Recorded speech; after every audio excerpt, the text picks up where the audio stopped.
Hai teman, selamat datang di channel Sekate New. Jangan lupa pada teman-teman untuk like, komen, dan subscribe supaya tidak ketinggalan update dari channel ini. Mimin ucapkan terima kasih. Selamat menyaksikan. Terpaksa menikahi Pak Ustadz, Season 3, Bab 40. Lo mau lapori gue ke polisi? Silahkan. Satu hal yang harus lo inget, jangan pernah lo berani mengusik Syahana. Rafael melepaskan tangannya, membuat gadis itu jatuh dengan sendirinya sambil terbatuk-batuk. Ia menghirup udara sebanyak-banyaknya, karena tadi ia rasanya seperti akan mati saat kehabisan nafas. Dua lelaki itu langsung pergi meninggalkan mereka yang sama-sama menangis saling berpelukan. Kaget diperlakukan seperti itu? Ya, tentu saja. Bahkan untuk pertama kali dalam hidup mereka mengalami kekerasan seperti ini. Wajar saja jika takut setengah mati. Lo bilang sama semua cewek sampah yang katanya idolain gue, jangan pernah usik Syahana. Gue kasih lo tugas. Kalau gue yang turun tangan, gue gak bisa jamin kalau gue bisa tahan emosi. Serahin aja semuanya ke gue. Rafael tahu, tidak hanya dua orang yang akan mencoba mengusik Hana. Pasti ada beberapa gadis lainnya. Hanya saja belum ketahuan. Belum ada kejadian yang tidak diinginkan. Lebih baik antisipasi dari sekarang. Tidak dipungkiri jika Rafael sakit hati. Tapi meski begitu, ia tetap tidak akan membiarkan orang lain mengusik orang baik seperti Hana. Hana yang menolak sudah jelas haknya. Rafael juga sadar jika dirinya bukanlah lelaki idaman bagi seorang Hana. Apalagi sebelum Rafael bertekad untuk melamar Hana, wanita itu juga sudah ada yang melamar. Cinta yang sesungguhnya seperti ini, ia tidak berharap balasan dari orang yang dicintainya, namun ingin orang yang dicintainya bahagia meski tidak bersama. Banyak sisi negatif dari Rafael, tapi ia juga memiliki sisi positif. Ia memiliki cinta yang tulus pada Hana, tapi sayang karena mereka tidak ditakdirkan untuk bersama. Mulai sekarang, lu jangan pernah bahas soal Syahana lagi, kecuali kalau ada hal yang darurat kayak tadi, peringat Rafael. Iya, gue ngerti. Derry merasa ibah pada Rafael. Ia tahu bagaimana perjuangan Rafael berubah demi bisa menjadi idaman untuk Hana. Tapi sayang, yang diperjuangkan malah memilih lelaki lain. Ia berharap Rafael tetap bisa berubah menjadi baik. Jika berubah hanya karena Hana, maka lelaki itu akan kembali seperti semula, karena yang diincarnya tidak mungkin dimilikinya. Rasanya Derry juga ingin mengatakan itu pada Rafael. Tapi untuk saat ini Rafael tidak bisa diajak kompromi.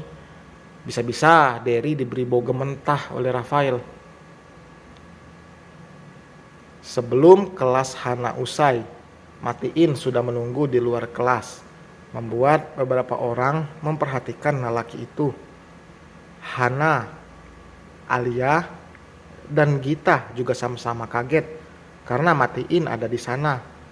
Matiin tidak sendirian, tapi bersama Akil. Ia bukanlah pelupa. Matiin ingat untuk menjemput adik iparnya itu, meski tidak diingatkan oleh siapapun, agar tidak bolak-balik ke rumah. Sekalian Matiin menjemput istrinya itu. Akil terlihat seperti mahasiswa, karena tadi ia sekolah tidak menggunakan seragam melainkan baju biasa. Seperti ini memang kebiasaannya, harus selalu diikuti. Alika juga tidak bisa berbuat apa-apa. Yang terpenting Akil mau sekolah, itu sudah bagus. Mas, Umi minta kita nginep sehari atau 2 hari lagi. Boleh nggak? Tanya Hana. Ia baru saja membaca pesan masuk dari ibunya. Matiin ingin menolak karena merasa tidak enak jika tinggal di sana terlalu lama. Tapi ia melihat raut wajah istrinya yang begitu berharap Matiin menyetujui. Ia jadi serba salah. Namun yang dirasakan mertuanya adalah sebaliknya. Mereka akan sangat senang, apalagi masih belum terbiasa berjauhan dari Hana. Sehari aja nggak apa-apa ya, soalnya Mas nggak enak kalau kelamaan di sana. Hana tersenyum cerah sambil mengangguk antusias. Pasangan pengantin baru itu lebih dulu membawa baju ganti. Sebenarnya besok hari libur, sudah pasti Syafiq akan mengajak untuk jalan-jalan. Hanya minggu kemarin saja yang tidak, karena kondisi Alika yang belum benar-benar sehat. Dari tadi Akil anteng dengan rubik di tangannya. Rubik yang biasa dimainkan oleh Matiin untuk sekedar hiburan saja. Susah. Akil teriak kesal karena tidak bisa menyamakan warna-warna itu. Abang ajarinnya, Matiin mengambil alih rubik itu dari tangan Akil. Mereka bermain sambil menunggu Hana yang sedang menyiapkan baju.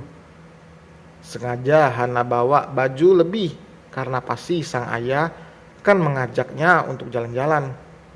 Tadi pagi saja Alika bicara pada Hana ingin ke puncak karena sudah lama tidak pergi ke sana. Hanya untuk jaga-jaga. Kalaupun memang tidak jadi, tentu tidak akan jadi masalah. Yang terpenting persiapan dulu. Ia sudah biasa menebak jika keinginan Bumil pasti harus dituruti. Jika tidak akan merajuk sepanjang hari. Udah semua? Tanya Matiin pada sang istri saat keluar dari kamar. Udah yuk. Simpen dulu dek, nanti lanjut di mobil ya. Matiin menegur Akil. Ia hanya takut nanti Akil akan jatuh jika fokus pada mainan itu. Matiin mengambil alih tas dari tangan Hana. Kita kayak mau camping aja, celetuk Matiin sambil terkekeh. Mas ngomongi camping. Aku jadi mau camping, ujar Hana. Ada tempat wisata yang ada camping areanya loh. Insya Allah kapan-kapan kita kesana ya. Hana mengangguk. Tadi siang saat menjemput Akil, Matiin diberi kabar oleh pamannya jika tanah miliknya sudah laku terjual. Bersyukur karena dipermudah meski tidak secepat yang diinginkan. Matiin akan membicarakan soal resepsi nanti pada sang istri. Ia ingin resepsi segera digelar agar tahu berapa biaya yang akan dibutuhkan. Matiin juga akan menyisihkan untuk dirinya memulai dan memiliki modal usaha. Tidak mungkin selamanya menjadi kuli bangunan. Ia juga harus memiliki usaha lain. Apalagi sekarang Matiin tidak sendiri. Ia sudah memiliki tanggungan. Dan soal biaya kuliah Hana, semuanya sudah dibicarakan. Syafiq langsung ia mengatakan jika sebelum Hana menikah dengan Matiin, biaya kuliah Hana sudah lunas sampai nanti Hana lulus. Dugaan Hana benar. Sang ayah mengajak untuk jalan-jalan sesuai permintaan Alika. Mereka akan pergi ke puncak. Bu Rita tidak ikut karena dijemput oleh Azam dan Aluna. Sedangkan Bu Nining dan suaminya menolak untuk ikut karena sedang ingin istirahat. Hanya keluarga Syafiq saja yang pergi. Cukup hanya dengan satu mobil. Syafiq memiliki villa pribadi di puncak. Sengaja membeli agar saat liburan ke puncak tidak perlu repot-repot untuk menyewa tempat. Hampir 2 jam perjalanan mereka sampai di tempat tujuan. Karena kondisi yang macet membuat perjalanan menjadi lama. Apalagi jika weekend seperti ini. Akil yang sudah lama tidak liburan terlihat antusias sekali. Mereka 2 hari berada di sana, hari ini dan besok. Besok malam baru pulang ke kota. Mas diam aja di sini. Nanti kalau keluar kamar pasti diajaki main sama Akil. Mas pasti capek nyetir. Hana menahan suaminya yang akan keluar kamar. Tapi Mas gak enak kalau ada di kamar sedangkan yang lainnya di luar. Gak apa-apa. Mas juga butuh istirahat. Kemarin seharian udah nemenin Akil main. Terus tadi nyetir ke sini. Mas, seneng loh nemenin Akil main. Mas kan gak punya adik. Anak-anak bibi juga umurnya di atas mas semua. Jelas matiin dengan senyum tipis. Tapi sorot mata lelaki itu tidak bisa berbohong. Hati Hana merasa tercubit saat menyadari jika suaminya hidup tanpa kasih sayang orang tua. Meski dirawat dengan baik oleh paman dan bibinya, namun kasih sayang orang tua tetaplah berbeda. Di lubuk hati yang paling dalam, Matiin memang ingin bertemu dengan orang tuanya yang sekarang entah di mana. Ia bahkan sama sekali tidak membenci mereka. Ia hanya ingin bertatapan langsung. Selama ini Matiin mengetahui seperti apa rupa ayah dan ibunya hanya dari selembar foto usang.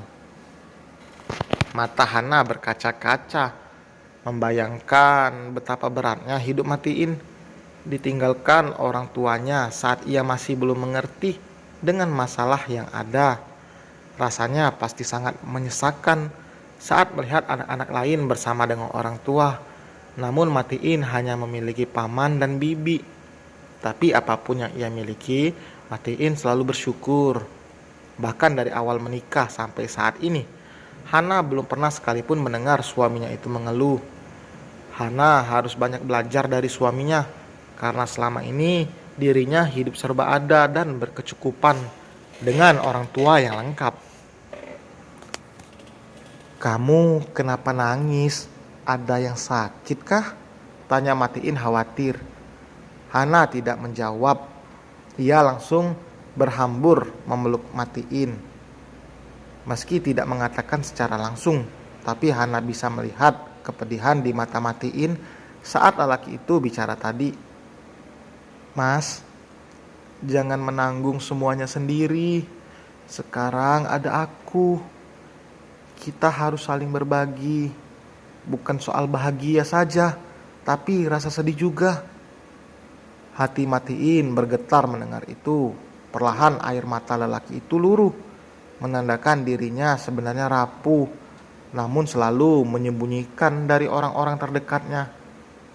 Karena tidak ingin mereka sedih. Namun kali ini Hana berhasil membuat air mata Matiin itu tidak terbendung. Dan selesai teman. Terima kasih telah mendengarkan. Jangan lupa like, berikan komentar, masukan, serta subscribe bagi teman-teman yang belum subscribe.